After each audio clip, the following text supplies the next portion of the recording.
everyone, and welcome to the Orphic Astrology channel. My name is Natalya Alas, and I am an artist and sound sculptor, somatic body worker, death worker, spirit worker, and professional astrologer. I wear a lot of hats, but what's relevant here is my role as astrologer or as an astromancer, as I prefer to call myself. So today we are continuing in our series of musings with the moon to discuss the full moon in tropical Taurus with my lovely guest, Sancya Luz.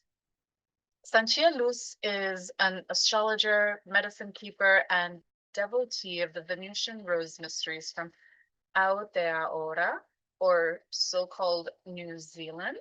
She has spent 10 years apprenticing with shamanic wisdom keepers and plant medicines in the Peruvian Amazon, and it was through this intimate relationship with nature that she also began experiencing the celestial bodies as powerful teachers and forces. Her work is centered around exploring the evolutionary invitations of any moment to support personal and collective awakening for the good of all beings. Sancya was born with the waxing moon in Taurus, so I'm happy to have her join me to discuss this upcoming lunation in Taurus. Welcome and thank you for joining me. Yeah, it's good to be here. Let's get into the chart.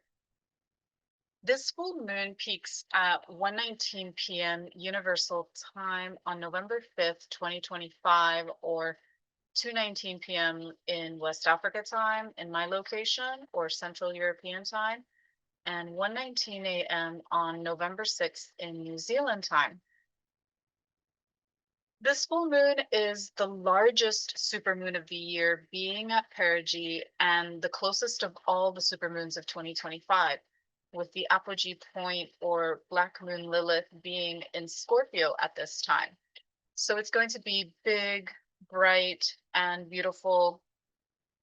But the lunation occurs at 13 degrees tropical Taurus or 20 degrees sidereal Aries in the second lunar station, whose boundaries are approximately 7 to 20 degrees tropical Taurus or 13 to 26 Misha Rasi or sidereal Aries, which corresponds with Bharani Nakshatra in the Indic tradition, the sidereal Perso-Arabic Manzil of al-Butayn, and the Chinese Wei Shu.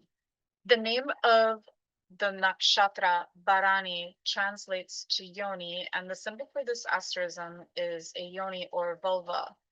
The asterism is comprised of the stars 35, 39, and 41 uh, Aditis in the Aries constellation. The regent here is Yama, the god of the dead. Bharani's planetary lord is considered to be Shukra or Venus, and is considered to have a fierce and severe temperament. Bharani's Shakti is the power to take things away. Bharani is primarily associated with containing and bearing as well, birth and creation, including the labor pains of creation, and is seen to be a place of bestowing occult knowledge and transformative powers through the cycles of life and death. It is also associated with the desire to break free and overcome obstacles, and the axis of indulgence versus restraint, the fine line between life and death, or creation and dissolution. Yama is the gatekeeper between death and rebirth and reincarnation, and guards the passageway between the two realms. In the Perso-Arabic lunar Manzil calendar, al-Butayn signifies the little belly of the ram, or can also translate to the interior of the womb. Picatrix describes the image of this Manzil to be that of a crowned king. The standing warrior of the first lunar mansion, al-Sherafain, has now taken his throne and has become more approachable. Still, the second lunar manzil is considered a fiery place, and the fiery masculine energy of these first two lunar mansions can be indicative of hostility, but in al-Butayn, hope for reconciliation emerges. Talismanic workings here were prescribed for the removal of anger or for making reconciliation and for petitions of favorable outcomes, especially from those in authority. The incense associated with al-Butayn are aromatic woods, saffron, or mastic for those who plan to make suffumagations and ritual at this time. In the Chinese tradition, the symbol for this shu or lodge is a belly like with the Manzil. Wei is comprised of the asterism containing 35, 41, 33, and 39 Arietes, and its planetary ruler is said to be Saturn in this tradition. Wei translates to the stomach in Chinese and is the third lunar lodge in the White Tiger of the West. And this lunar lodge is associated with the totem of the pheasant, which is an imperial emblem of authority and is considered auspicious for bringing advancement and expansion. The full moon is also making a projected longitudinal conjunction with the fixed stars Almach in the Andromeda constellation and Menkar in the Cetus constellation. Both Almach and Menkar are currently located at 14 degrees tropical Taurus on opposite sides of the ecliptic. So Almach is in the northern heavens and Menkar in the southern side of the ecliptic. Almach Gamma Andromedae marks the foot of Andromeda, the chained woman, and was associated with honor, eminence, and artistic ability, having the nature of Venus. Menkar marks the mouth of the sea monster and was associated with disease, disgrace, ruin, injury from beasts, sickness, and loss of fortune. With these two parallel each other, astrologers considered the planetary aspects to determine which one carried more weight. For example, if Venus is an aspect, then Almach will be stronger, since Almach has the nature of Venus, while if the infortunes are an aspect, then Menkar would be activated more, having the nature of the infortunes. And I feel the relationship is rather intriguing here with the full moon, indicating some sort of release or escape from bondage, as Almach is the foot of Andromeda that Menkar, the mouth of the sea monster, just barely swallows as Perseus swoops in on Pegasus to deliver her. So it's kind of symbolic of a life or death struggle with what chains us. The full moon is also taking place in the second decan of tropical Taurus, which is associated with the procreative powers of perseverance and patience bearing fruit. So this is where tempered passions become the key to enduring success.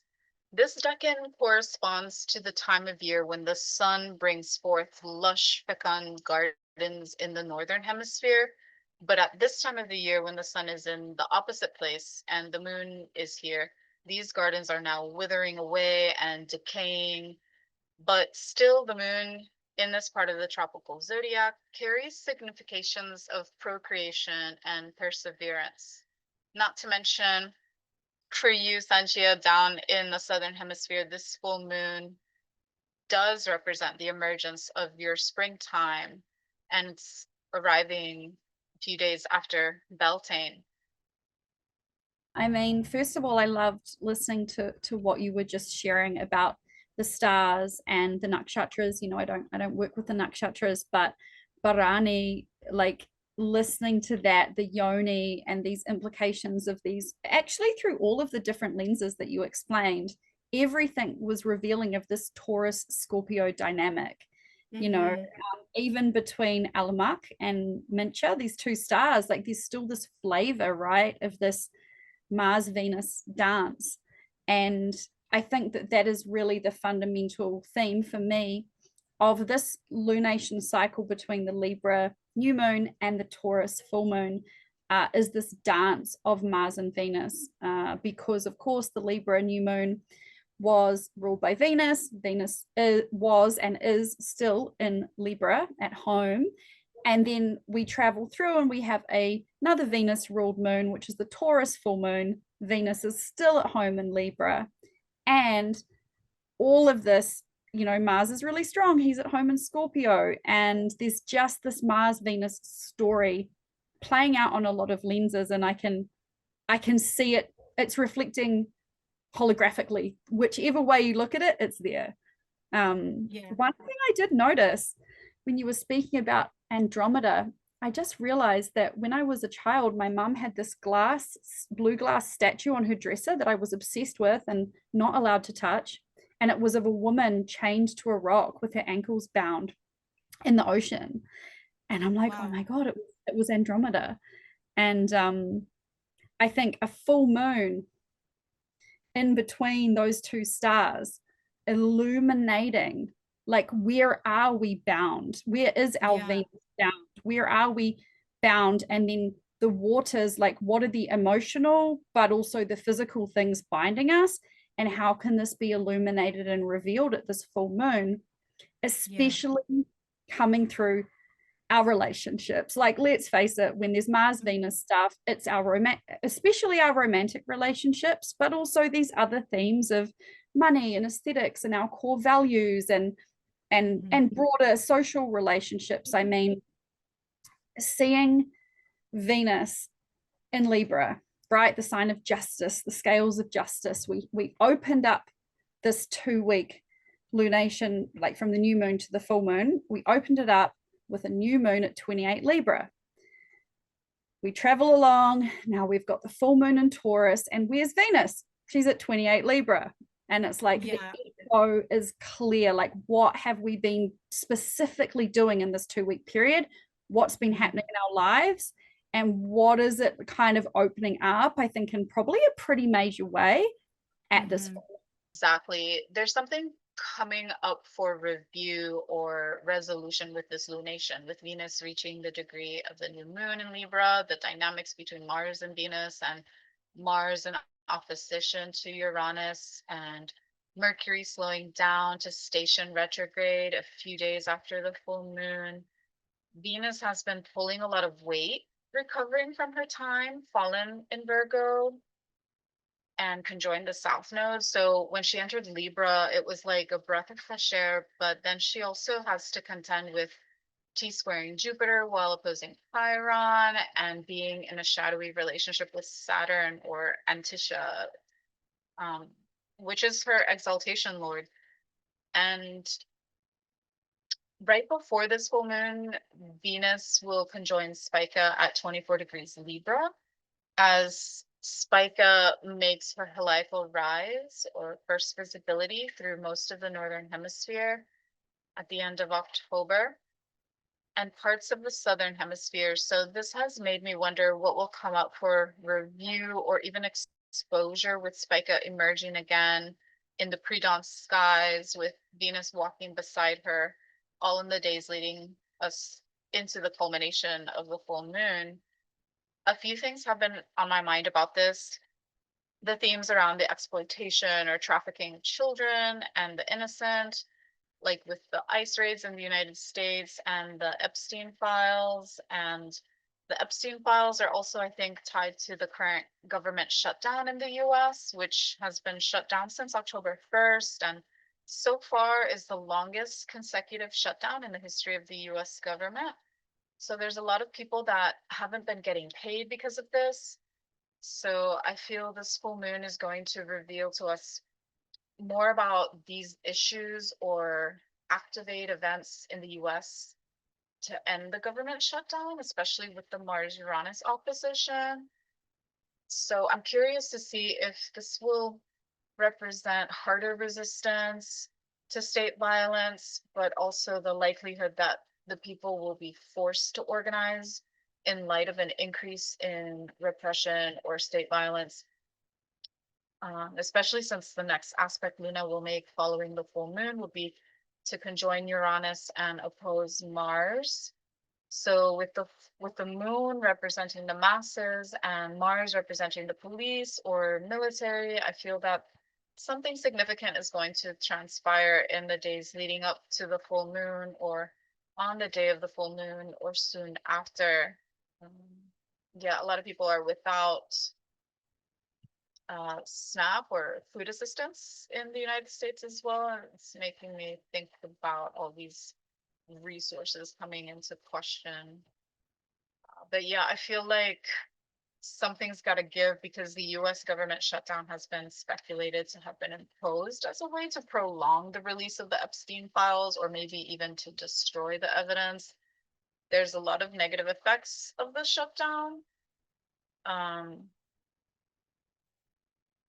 Federal workers haven't gotten paid, and there's also a senator recently elected who is now one of the few women senators who hasn't been sworn in yet due to the government shutdown.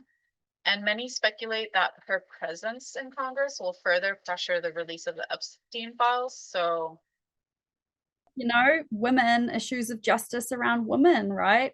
Lady Justice. Exactly.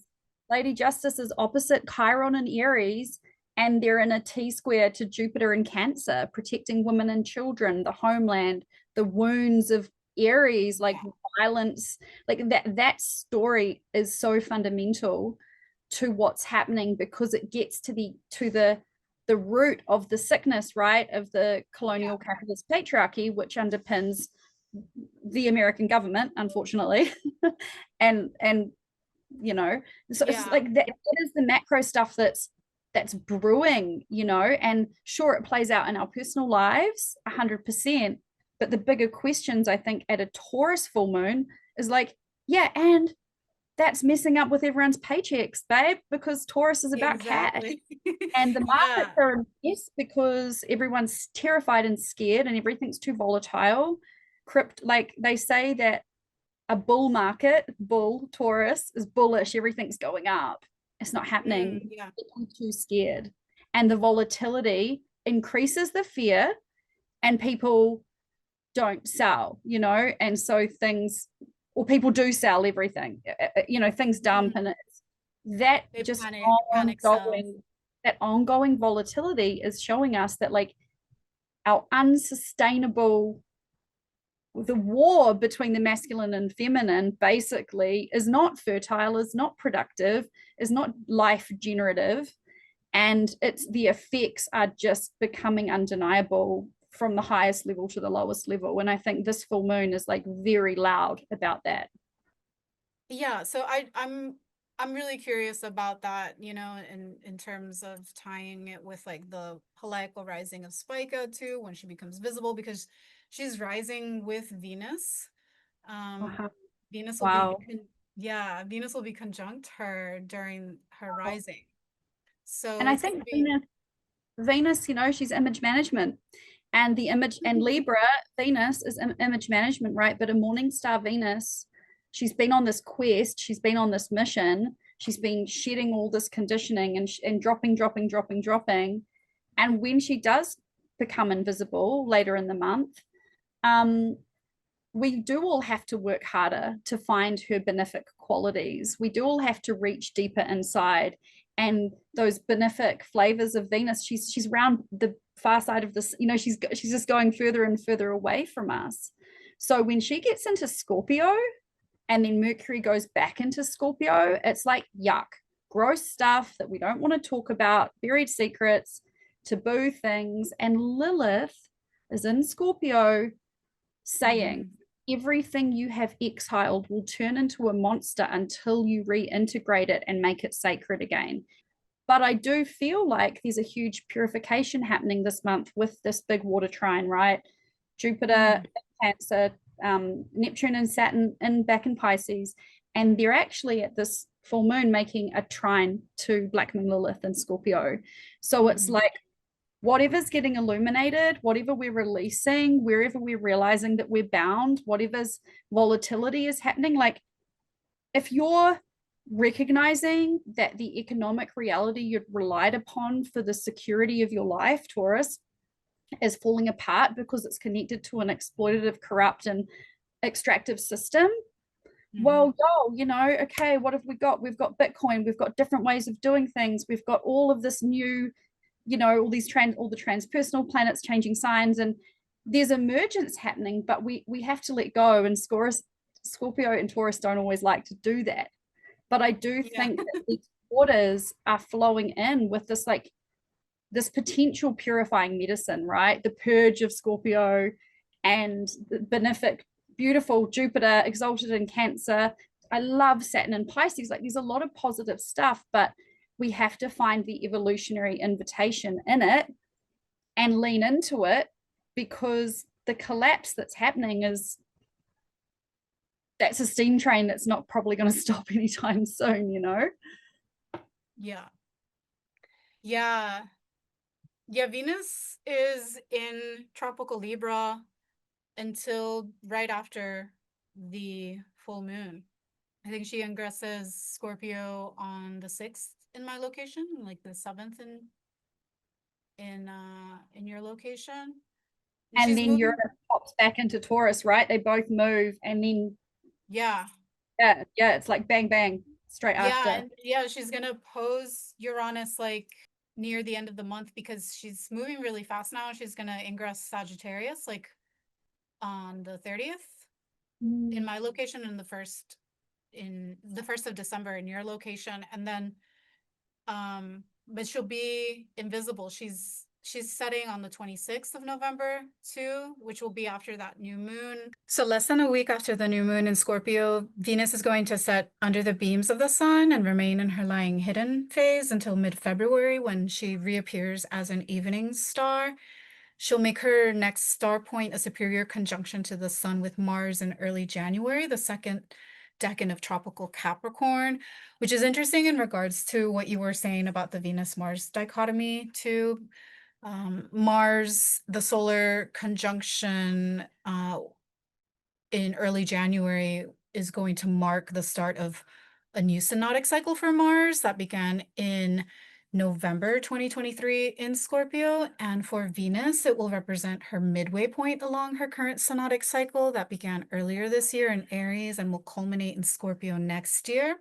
But before all that happens, as you were saying, Venus opposes Chiron before the full moon in Taurus, and then opposes Uranus following the new moon in Scorpio at the end of the month, before ingressing Sagittarius. And so it's giving a major reality check around our resources, our misuse of resources, with the Taurus full moon illuminating the Venus-Chiron opposition, so wounds tied to mishandling of relationships or to the lack of justice for survivors of abuse or other harms or attacks on human rights.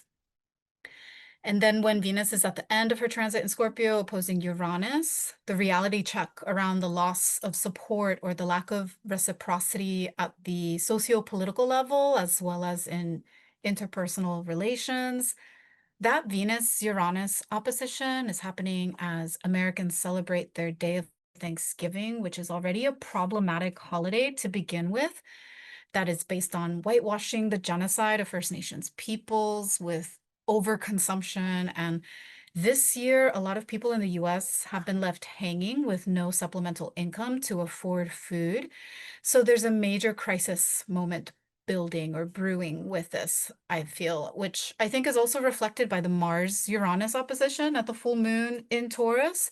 And Mars opposing Uranus also makes me think of, you know, state-sponsored violence and the forceful resistance against that. It's a very explosive transit, but there's major shifts happening with Mars opposing Uranus. It's a major FU moment to authority, possibly as well.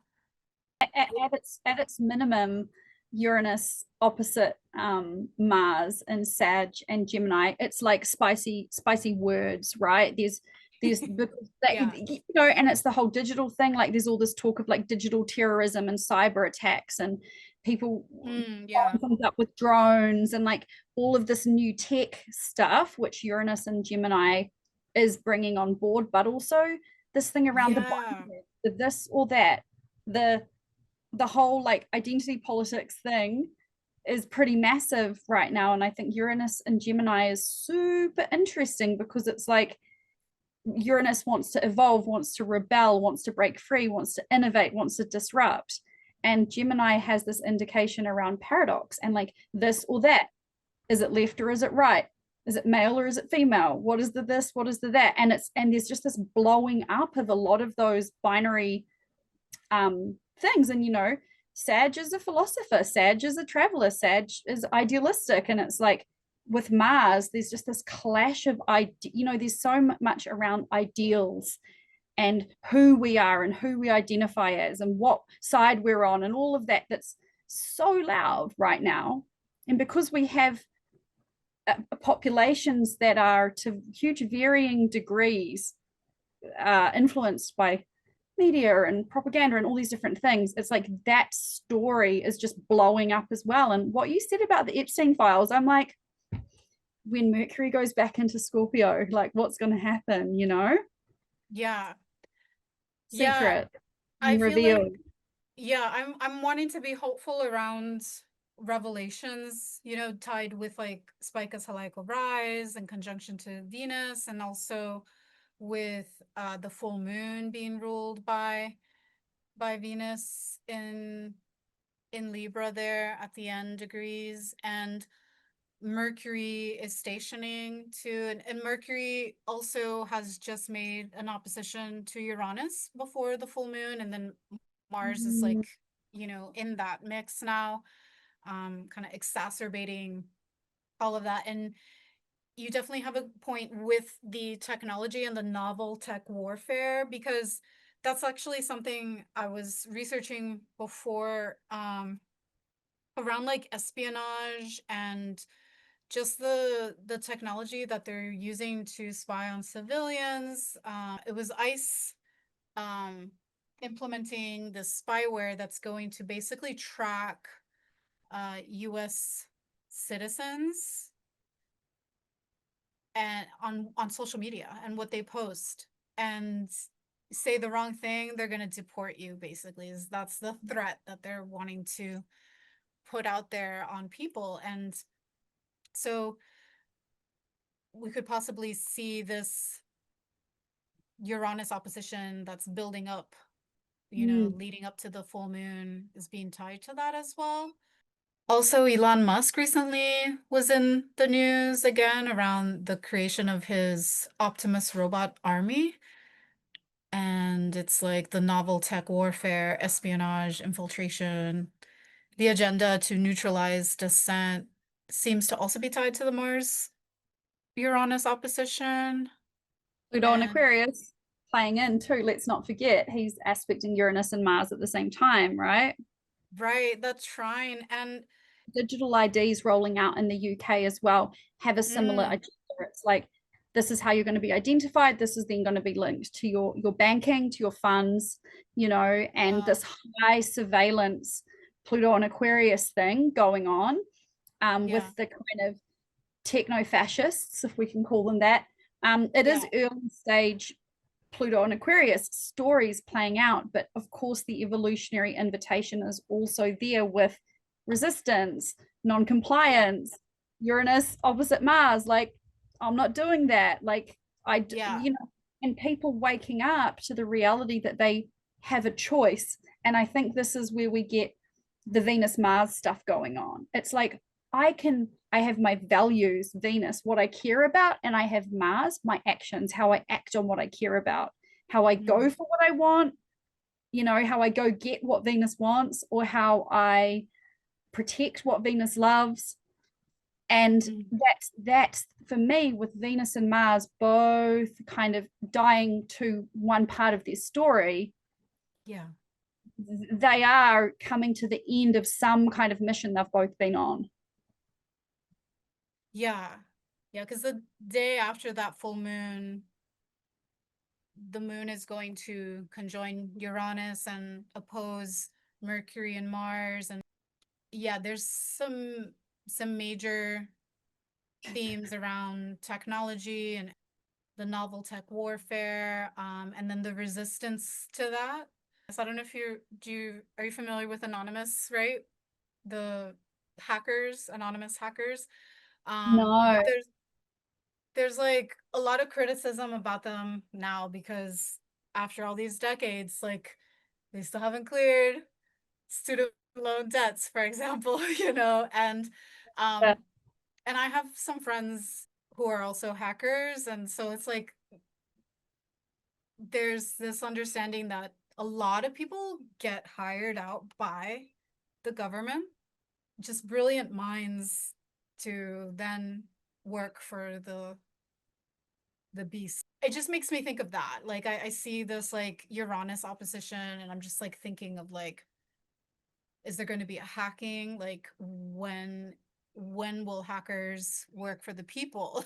You know, because I feel like they get sold out once like they have access to a big paycheck. They just, you know, it's like they'll work for whatever, or wherever the money is. But Oh, the um money is moving, you know, because Pluto also being wealth yeah. is in Aquarius, and there's the whole decentralized finance movement, which especially Bitcoin, not necessarily all cryptocurrencies, because a lot of them are actually centralized once you get into it.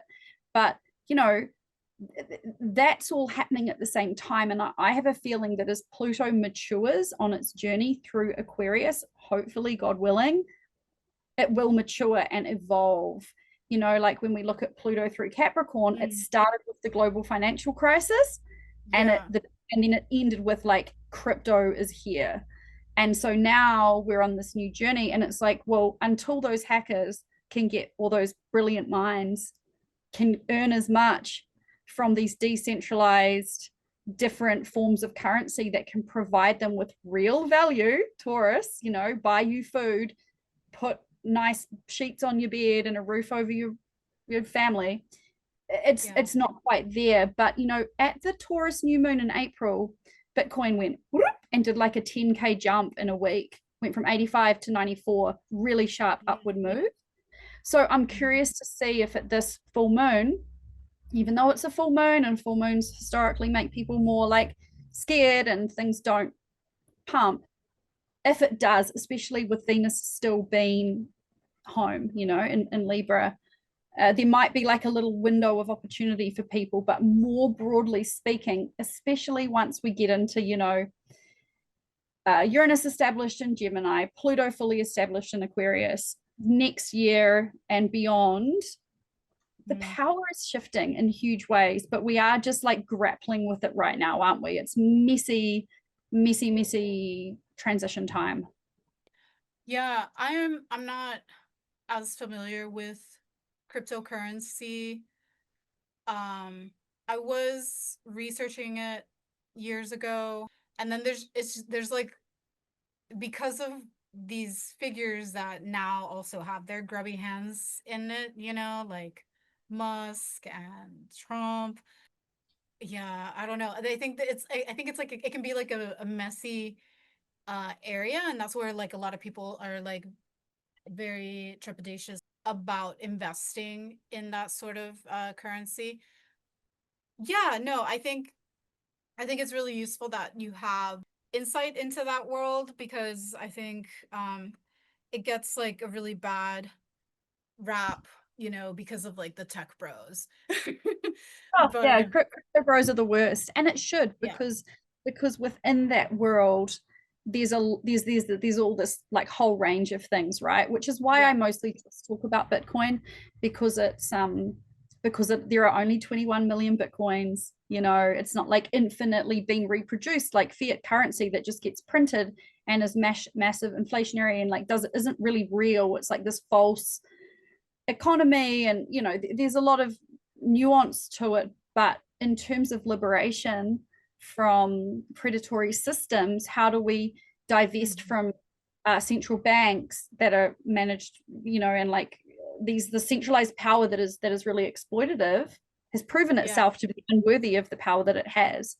And then how do we find new ways of doing things? And the tech is absolutely going to be involved. It can't not be. And that Uranus and Gemini with Pluto and Aquarius, it's like, okay. yeah. That's a really obvious signature now that you mention it. Like, because I also look at Pluto as a signifier of wealth, and that's something that doesn't get associated with that planet. But yeah, I think it's like a really interesting signature with that, because there's a lot of like authoritarianism, I think, also at play and connected to Aquarius. Aquarius can be very rigid and dogmatic, and like set in their ways as the peak of winter, and like it's like there's only one way to do things right and survive this harsh environment, in exile too, from the light of the sun. But yeah, it makes me think about what you're saying around just these markets shifting, and or even that like cryptocurrency isn't really going anywhere, and it's actually becoming more and more of a tool, of a resource for people. And but it's like we're at the beginning of that still, like it's really hard to kind of put it into perspective, because it is a pretty recent innovation, financial innovation. And so it'll be interesting to see 100 years from now, like this was like the birthing pangs of that. And yeah, I ideally want it to be more accessible. I think like a lot of people like have a hard time like grasping how to work with it, because it's like, yeah, like you only buy like a portion, and it's not one Bitcoin. It's like just the whole, like, certain people we're so accustomed to fiat currency that it's really hard to kind of like wrap our heads around like how cryptocurrency works. But yeah, there's a lot to work out with that. Speaking as someone whose family, is from El Salvador, and like El Salvador is like the first country that made Bitcoin a currency, and I have like a lot of like mixed feelings around that, because it's, there is a lot of like criticism from Salvadorans who are struggling with that new Yeah. economy, um Sure. and it's fucked up, because there was the imposition of the US dollar already in 2001. So Mhm. it's like Wow. on top, I think if that wasn't at play, and if they had their own currency, which before it was the colon, named after Christopher Columbus, so it's like we needed to like get rid of that, but maybe not go in the direction of the empire's currency. But that's a whole other conversation, or at least Yeah. a tangent of the conversation that we're having, because it is tied to this whole thing about Taurus and resources and stability, and having some sort of sustainability at play. And then this full moon is really intense, because it's the closest to us, so it's going to appear really bright in the sky, and it's going to feel intense. The moon is exalted here, but she exalts in the 3rd degree, right? And so Mm. the theory around that is that as she's applying to the exaltation degree, that's the increase of the exaltation. And then once she like separates from that exaltation degree, that exaltation kind of wanes, so Oh, she's still in the sign of her exaltation, but is not at the degree of the exaltation. So oh, um I'm like, damn, my moon's at 6. I just missed it. yeah, But my north node's but at you're so 4. close. Yeah, Yeah, and my north node's at 4. So that moon north node in Taurus is pretty like, thank God for that, really. yeah, it's magnifying it. Yeah, Speaking of like thinking about the moon and her position, she's also aspecting the nodes. She's yeah. she, she's sextile the north node at 15 Pisces and trine the south node at 15 Virgo. And it makes me think about those eclipses that we had, in September. We had eclipses, like the stuff that was being stirred with the nodes then, and Yeah. then the full moon coming round and perhaps illuminating some of the progress that's happened since the plot twists of the eclipses. I think there's always that story playing out, and those eclipses, of course, that was when Venus was in Virgo. Like, how can we forget Venus on the south node in Virgo? That was such a shedding for so many people around Yeah. different things. And so where have we come since September until now? What was happening at the eclipses? What were people letting go of? What were they feeling? What new visions were emerging, or what changes suddenly happened? And then at this full moon, it's like, well, what have you done about it? Did you get the memo? Did you integrate it? Did you step forwards? Because we will be seeing the culmination of some of that, I think, at this full moon. And never really forgetting, like with full moons, it's like I always remember it's reflecting the light of the sun. It's reflecting the light of the sun in Scorpio, right? So we never get away from we're like the full moon in Taurus. It's like, yeah, that might be where it's showing up, but a lot of the energy and the consciousness is coming from the sun, which is in Scorpio. Like we're still doing the big Scorpio work all month, right? Changing.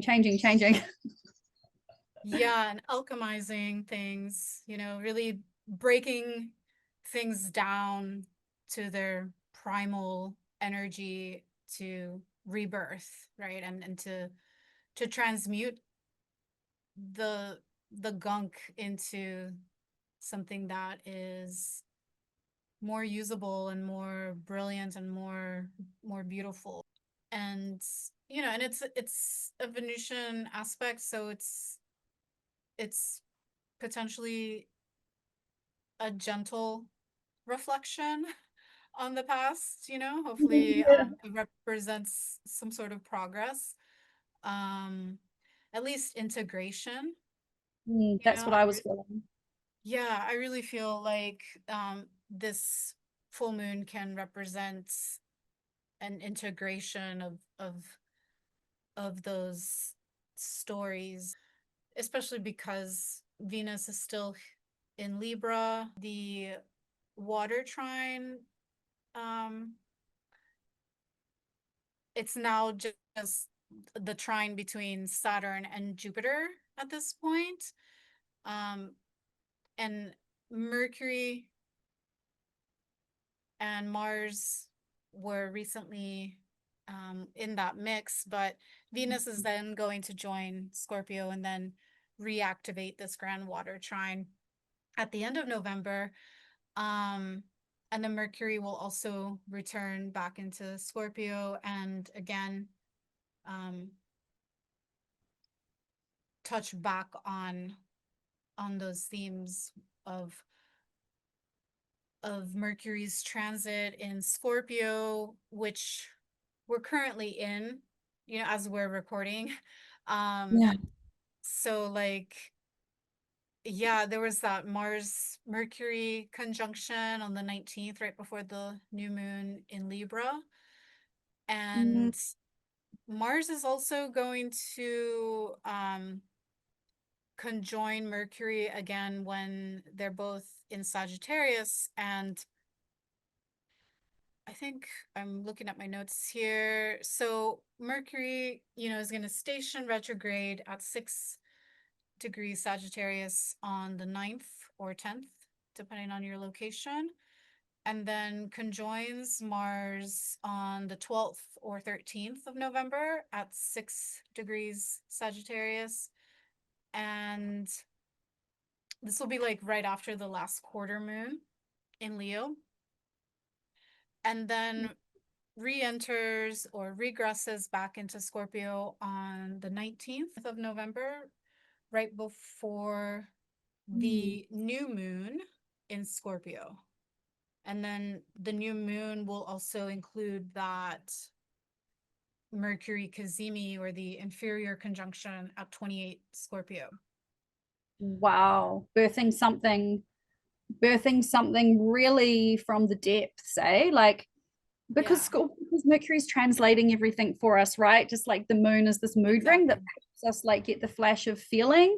Mercury helps us understand it. We figure the thing out. And I think the ideas that we have, you know, in Mercury retrogrades, there can be many, and see which ones kind of grow over the cycle. But looking at that, I'm just like, oof. And with Lilith still there close by, we're getting an opportunity to really draw something up from such honest depths, such powerful, honest depths that can be so fertile, right? Because that Scorpio terrain, it's like the lotus growing out of the mud. It's the compost and the richness. Like, people forget that Scorpio is to do with wealth also. There's a lot of riches in Scorpio, and healthy Scorpio is so abundant and so magnetic and so precise and on, you know. And I think that just looking at that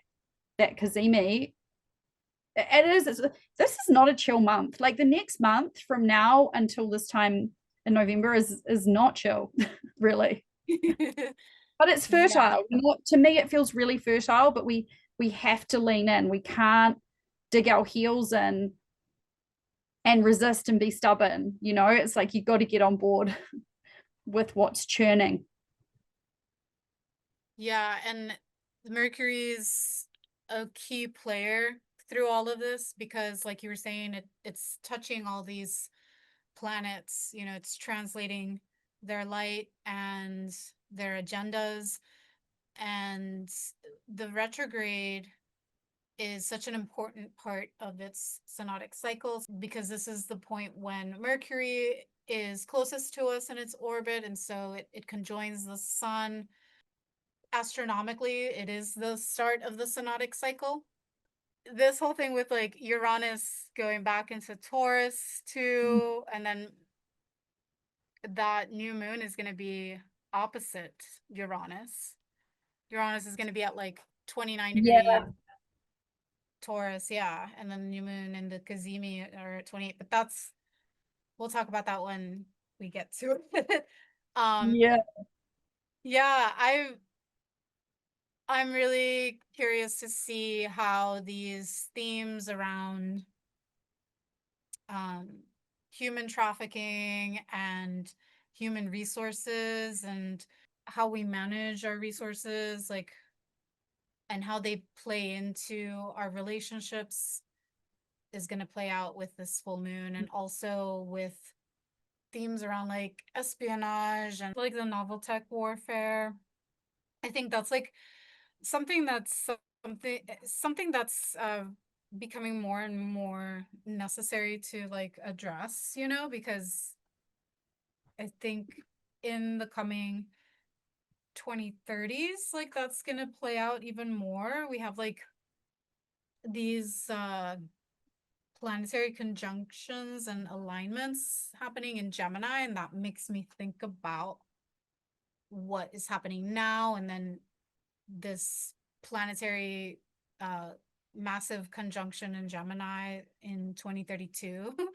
It's like, it's tied to that, I feel like. Uranus into the future, but it's, you know, new language models, AI, hello Uranus and Gemini. It's undeniable, and it's happening, and it's going so fast. Hello Uranus and Gemini. Like, this is all coming online, and I love when, like, Taurus, Scorpio, they do kind of keep us grounded. They keep us in the body. They keep us in the flesh. Like it's all well and good to be like tech, systems, digital this, digital that, AI. It's like, you still got to eat. You still got to shit. You still got to have sex to procreate. Like, you're still made of flesh and blood and bone. And that, you know, with Uranus going back into Taurus, it's like Uranus and Taurus was the whole embodiment and trauma processing through the body and somatics and all of this cool liberation within our bodies. And that last little bit of Uranus and Taurus, it's like, what is that going to be about, you know? Because our physical supply chains, our food, you know, it's that old prophecy, like, yeah, what is it? Like, when all the rivers are polluted and all the, you know, you can't eat money. And this is the thing, right? Is that story is so massive right now. Was that Chief Seattle that said that? Just used to be this like poster that I would see everywhere when I was a kid in people's like kitchens. I can't remember who said it. That is actually huge, this lunation, especially with Lilith, you know, in her role with water, the waters, you know, Jupiter in Cancer, Saturn in Pisces. It's like the reality of our waters, and everyone talks about it. Like, are there going to be water wars? You know, there's naval activity and wars that happen on the waters, but what about actually fighting over water? Because getting to that point, you Yeah. know.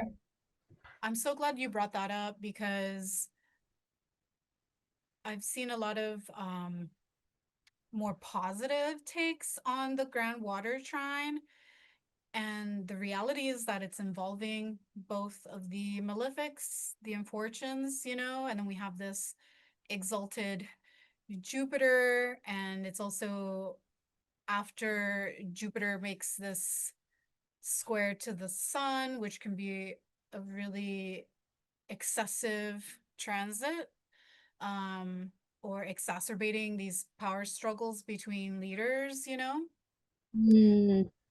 And I feel like, you know, the situation with the water, there's all these tech centers being built to support now artificial intelligence apps, you know, and it's already contaminating the local area. And so they're building these tech centers to house the hard drives, you know, to house the hardware and the computers that are going to be running AI, and they're building them in locations that are predominantly lower income, or brown and black and indigenous communities in the United States, at least, right? And so there's been a lot of like resistance towards that, you know, like trying to shut them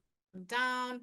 I think in, I want to say that there was one location that was able to shut it down, but in others, they've already experienced contamination of their water, because it uses an excessive amount of water to operate AI.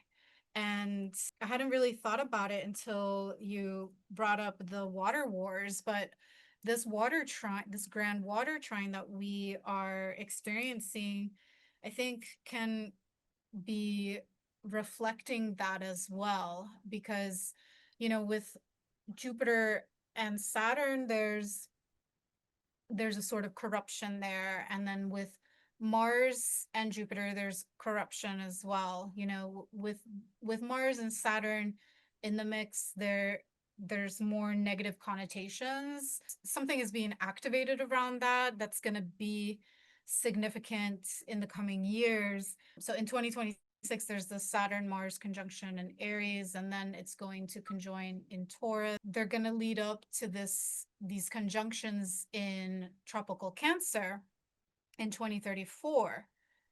And I think that's going to be this kind of reckoning with what is happening with this grand water trine. So yeah, I agree with you around that. I think the full moon is going to bring a level of awareness around this topic, and really have us face the reality of water consumption and our abuse of water, really, you know. I think Oh, we have like a, Lilith and Scorpio, right? The abuse. yeah, She's exalted in Scorpio, Black Moon Lilith, and I did a study on her role in her last time she was in Scorpio was the Standing Rock protests with the Dakota Access Pipeline. She was, and it was just like bang, bang, bang. She was so present at all these turning points when that protest was going on. And there's actually, now that she's back, yeah, I think you pointed out there's the nodal opposition to that story, but there's also some progress, some legal progress happening still with that case, and things like that. They set a precedent, right? But like Lilith and Scorpio, I think the realities of contaminated water, or not having enough water, or the people that suffer being these marginalized people already, being like, oh well, you don't matter, so you don't get the good water, like catch you later. But her playing in with Saturn and Jupiter too is relevant, because when I think about the Saturn Jupiter cycle that we're in now, that grand mutation that happened in 2020, where for 200 and something years, they only would meet in earth signs. Now they're going to meet in air signs, which is this tech story, in a lot of ways, the tech story of Saturn and Jupiter. So what is in this moment exactly what you said? What is the relationship of water to the emergent tech story of Jupiter and Saturn that we're going to see for the next, what is it, 200 and something years? It's so massive, the technological shift that we're on the very beginning of. I really want people to have their eyes open to it, because our sovereignty and our agency requires being like just accepting that it's happening for a start, you know. Age of air planetary conjunctions of Jupiter and Saturn, and then, you know, every 2 years Saturn and Mars and Jupiter will also conjoin and align in successive signs, you know, but then Jupiter and Saturn will only be conjoining in air signs for the next 240 years. And these other planetary conjunctions will be kind of like activating these different key points, but they make trines and sextiles to each other along the way. And those are also important time markers. And it's all starting to make a lot more sense now with the technology involved, and the corruption of waters is tied to that. Saturn in Pisces is defined in that way as like the corruption of waters, and this grand water trine, which, you know, is going to be activated again by the sun, and then the Mercury cazimi, and then the new moon, and then also Venus later on, you know. You're right. And you're entering a time where people like don't know what's real. I don't know how to discern the information on my screen. And for me, what Taurus and Scorpio, and like a full moon in Taurus and Scorpio, again, it's like you have more ways of understanding and navigating reality than just what you think, like what you feel through your emotional body, but also through the frequency knowing, which is a whole very like Aquarian thing that I'm very into. The Western mind is just completely disabled in that way. But these other forms of gnosis literally have to come back online, be remembered, or be cultivated and evolved for anyone to have agency. And so for me, Uranus and Taurus has been awesome because people's bodily intelligence and somatic awareness has become more mainstream. And I think at this full moon, if the mind is kind of like trying to discern and figure out, it's like, what do you feel? What do you feel in your body? What do you feel in your emotions? Then what do you think? Like, we bringing on these different layers of our intelligence, bringing them online and letting them all kind of reconnect to each other.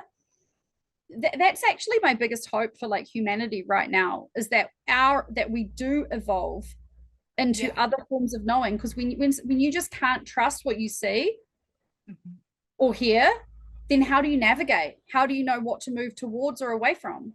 And it's like, well, you have to feel a frequency. You have to feel something beyond words, beyond language. And this full moon will be an interesting experiment for that, actually. I think the thing that the medicine in Taurus Scorpio for me always is like the erotic, regenerative nature of existence that is always present, completely fixed, never goes away, even if the whole planet gets blown up by a nuclear bomb. This erotic, regenerative, death and rebirth thing that's happening physically and energetically is always there. And so when we lean into those processes, like this is why I'm doing that workshop, right?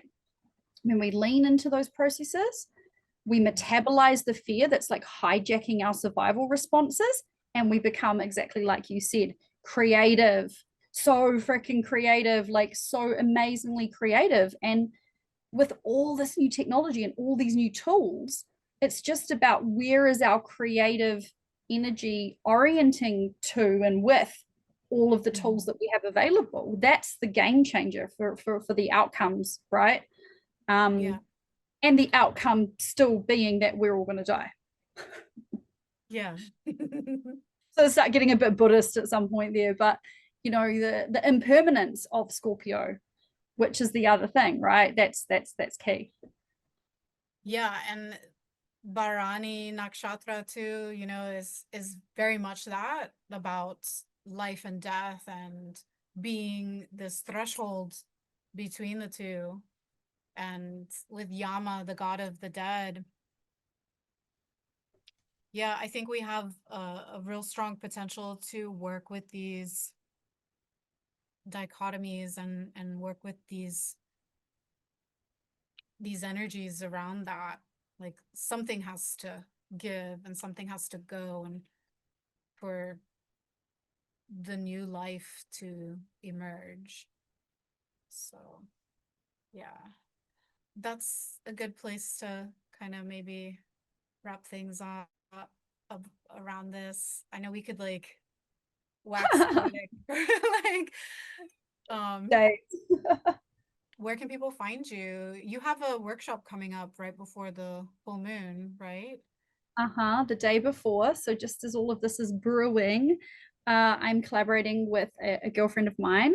We're doing a 2-hour embodied astrology workshop called Ice to Eros, where we will be giving a very like beginner overview of the archetypal energy of Scorpio, and then being guided through a embodiment journey with breath and sound and sensuality to metabolize the fears that we might be feeling, and to also sort of compost them into our desire, because there's so much desire with Mars and Scorpio right now, and then through alchemizing it through the body, hopefully then the Taurus full moon will rise, and we've kind of done this embodied magic to navigate everything that you and I have just been talking about from a more authentic and empowered place.